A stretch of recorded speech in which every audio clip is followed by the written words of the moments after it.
Pada video ini kita mau mempelajari bagaimana menyelesaikan problem turunan dari sebuah fungsi implisit.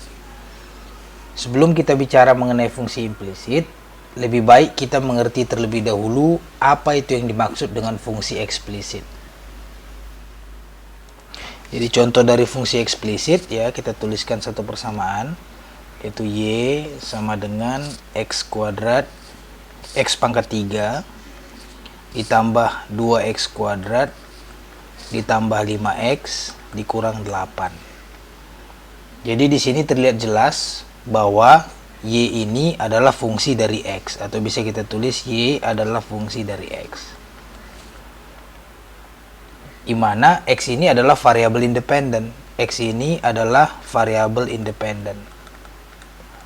Ya, maksudnya apa? Maksudnya adalah x ini tidak bergantung pada variabel manapun.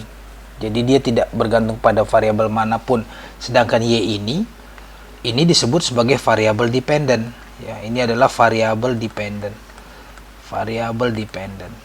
Jadi dia dependen sama, di sini dia bergantung sama x. Artinya apa? Kalau x berubah, y-nya juga berubah. Jadi kita bisa lihat di sini fungsi ini eksplisit, bahwa y ini kita bisa lihat secara eksplisit bagaimana fungsi x yang ada di y ini. Jadi y ada di sebelah kiri, x ada di sebelah kanan. Jadi terlihat secara eksplisit, langsung kita bisa lihat bahwa variabel dependen y merupakan fungsi dari variabel independen x dan bentuknya seperti ini. Bagaimana dengan fungsi implisit ya? Jadi kita bisa lihat, kalau tadi kita udah lihat fungsi eksplisit, sekarang pertanyaan berikutnya adalah bagaimana dengan fungsi implisit. Jadi fungsi implisit itu, misalnya kita punya suatu fungsi, kita bilang kita punya fungsi z. Z ini merupakan fungsi dari x dan y, dan ini sama dengan 0 ya. Tapi di mana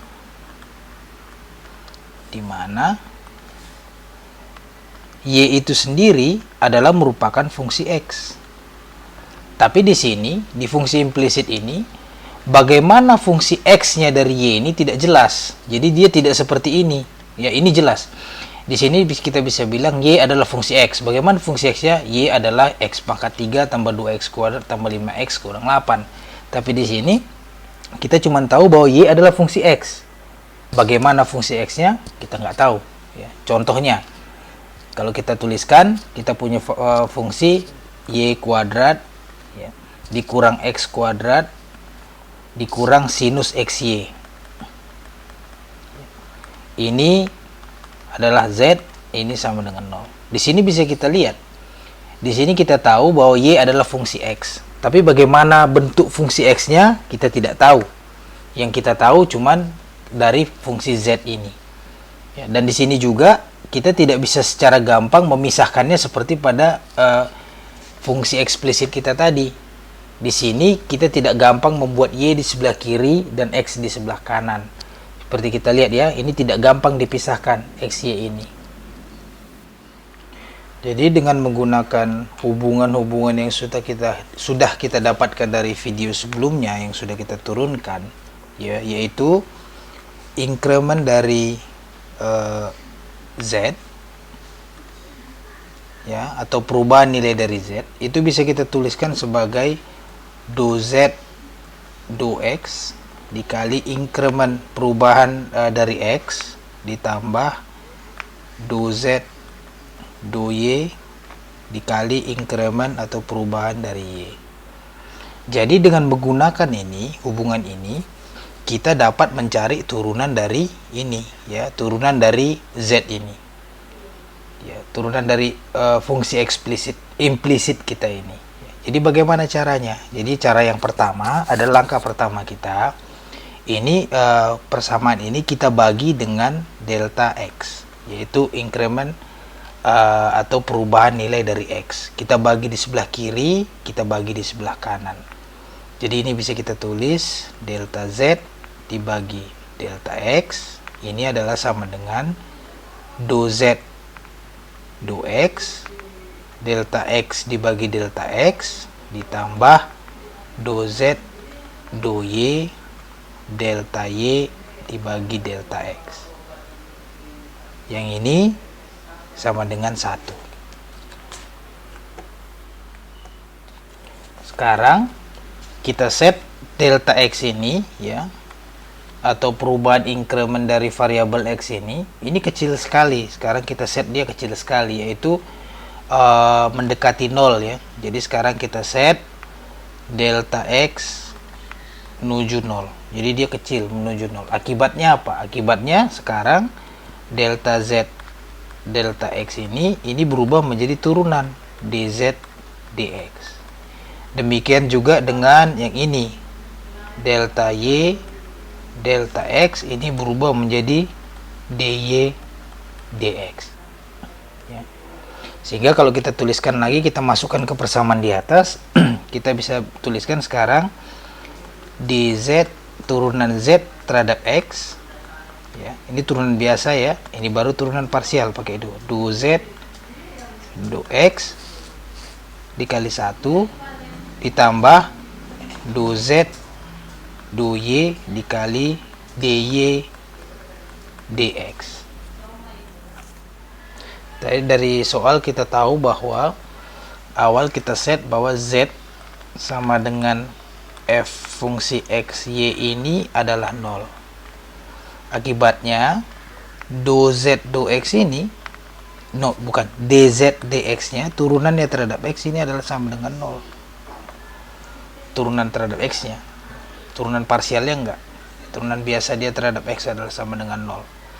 Nah sekarang karena ini sama dengan 0, kita bisa tuliskan 0 sama dengan do z do x ditambah do z do y dy dx. Sekarang ini kita bisa rearrange, kita dapat dy dx adalah sama dengan minus dari do z do x dibagi do z do y. Atau kita bisa tulis minus turunan parsial terhadap x dari z dengan turunan parsial terhadap y dari z. Jadi rumus turunan untuk fungsi implisit ini diberikan oleh yang ada di dalam kotak ini. Jadi untuk supaya lebih mengerti, kita kasih contohnya adalah kita punya fungsi x kuadrat dikurang xy dikurang y kuadrat sama dengan 0, di mana y ini adalah merupakan fungsi x. Yang mau ditanya adalah dy dx. Ini yang mau kita cari. Jadi di sini kita lihat bahwa kita mempunyai fungsi implisit ya, bahwa kita punya fungsi y ini adalah fungsi x, tapi kita nggak tahu bagaimana fungsi x-nya. Untuk menyelesaikan ini, kita tuliskan ini adalah z sama dengan x kuadrat dikurang xy dikurang y kuadrat sama dengan 0. Kalau pakai dengan menggunakan rumus ini, maka simpelnya turunan z terhadap x ini adalah kita turunkan semua terhadap x, di mana y kita pertahankan sebagai suatu konstan seperti angka. Jadi ini kalau kita turunkan, kita dapat 2x turunan dari xy, ini kita dapat y turunan dari kuadrat 0 terhadap y. Ini kita turunkan terhadap y, ini 0, turunkan terhadap y, ini dapat minus x minus 2y sama dengan minus x ditambah 2y. Jadi kalau kita masukkan rumusnya, kita dapat dy per dx sama dengan minus dari zx dibagi zy, yaitu 2x kurang y dibagi minus x ditambah 2y. Atau minus kali minus keluar jadi positif, kita dapat adalah 2x kurang y dibagi x ditambah 2y. Jadi inilah turunan dari persamaan implisit kita. Contoh berikutnya, jadi ini adalah contoh berikutnya. Sekarang kita punya persamaan y kuadrat dikurang x kuadrat sama dengan sinus xy, di mana y ini adalah merupakan fungsi x. kita mau mencari dy per dx. Nah, sekarang kita lihat di sini, kita punya persamaan implisit ya, persamaan implisit. Tapi kita nggak tahu bagaimana fungsinya. Dan di sini kita harus pindahkan ini ke sini kalau kita mau memakai rumus yang di atas ini, supaya kita punya z sama dengan y kuadrat dikurang x kuadrat dikurang sinus xy sama dengan 0. Setelah kita punya dalam bentuk ini, kita bisa langsung masukkan ke rumusnya. Jadi kita cari turunan parsialnya terhadap x, ini dianggap konstan, maka ini adalah minus 2x dikurang, ini turunan berantai. Berarti sinus xy kita turunkan dulu terhadap xy, kita dapat kosinus xy. Kemudian kita turunkan yang di dalamnya, kita turunkan terhadap x, xy kita turunkan terhadap x, kita dapat y. Ini bisa kita tulis sama dengan minus 2x ditambah y kosinus xy. Kalau yang terhadap y, berarti x kita anggap konstan. Berarti ini kita turunkan, ini 2y dikurang, ini kita turunkan terhadap xy, kita dapat kosinus xy, dan yang di dalamnya xy kita turunkan terhadap y, kita dapat x. Maka sekarang kita bisa masukkan, kita bisa bilang bahwa dy per dx ini adalah minus dari zx dibagi zy. Ini adalah minus 2x ditambah y kosinus xy dibagi 2y dikurang x kosinus xy. Minus kali minus positif, maka ini adalah 2x ditambah y kosinus xy dibagi 2y dikurang x kosinus xy. Jadi ini adalah turunan dari implicit function yang kita punya di sini.